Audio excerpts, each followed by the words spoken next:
She owns my house and I'm the one trespassing. That's how this nightmare started. 2 weeks after signing every last penny into my dream fixer-upper, I walked into my own front yard and found a woman I'd never seen before wearing a navy polo embroidered with Meadowbrook HOA President. She was calm, almost smug, and told me my deed was worthless. She said she had the paperwork, the authority, the community's blessing.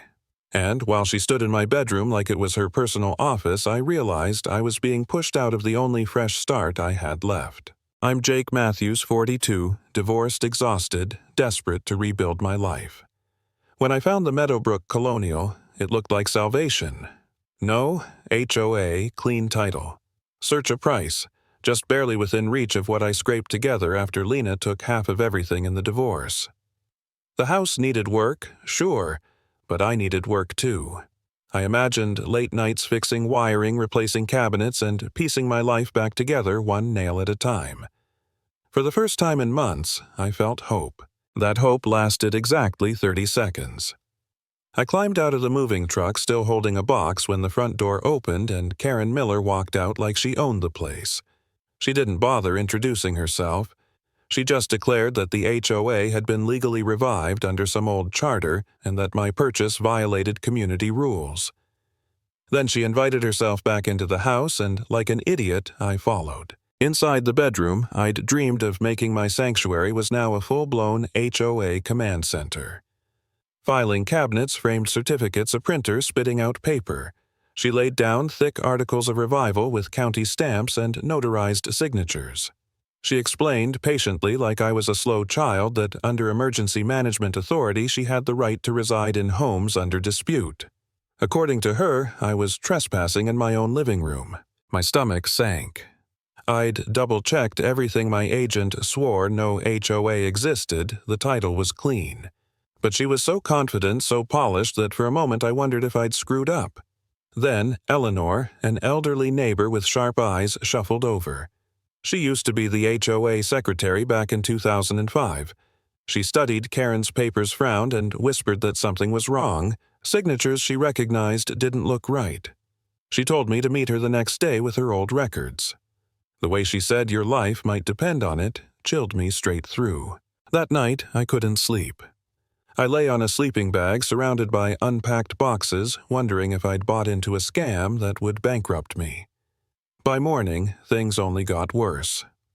Eleanor admitted she'd been the one who gave Karen the old HOA files thinking she was restoring order to the neighborhood. And now, every bulletin board and online forum lit up with complaints about me aggressive renovations, rude comments, creepy behavior. Near the bus stop. Total lies, but detailed enough to sound believable. Then the letters started. City planning accusing me of unpermitted construction. Tax assessor threatening a reassessment. Even the postal service chiming in about blocked deliveries. And the pièce de résistance, an official-looking HOA demand for $47,000 in back fees dating to 2005. When I read it, I almost believed I owed it. The community turned cold overnight. Neighbors avoided eye contact. People crossed the street to walk their dogs. At the hardware store, the cashier smirked, asking if I needed soundproofing. I started questioning myself.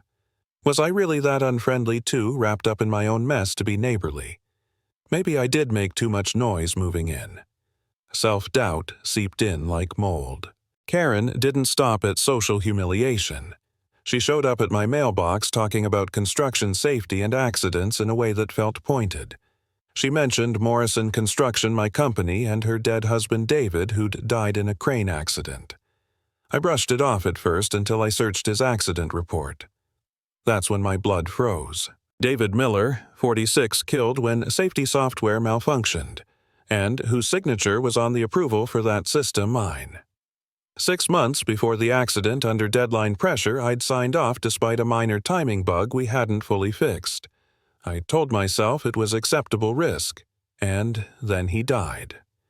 Now his widow was standing in my bedroom calling me a trespasser. Suddenly, this wasn't a random power trip, it was personal. I spiraled. If my decision had cost a man his life, maybe I deserved punishment. Maybe Karen was just the universe's instrument. For a day, I considered packing up, abandoning the house, disappearing. But then, Rick Karen's brother-in-law came forward.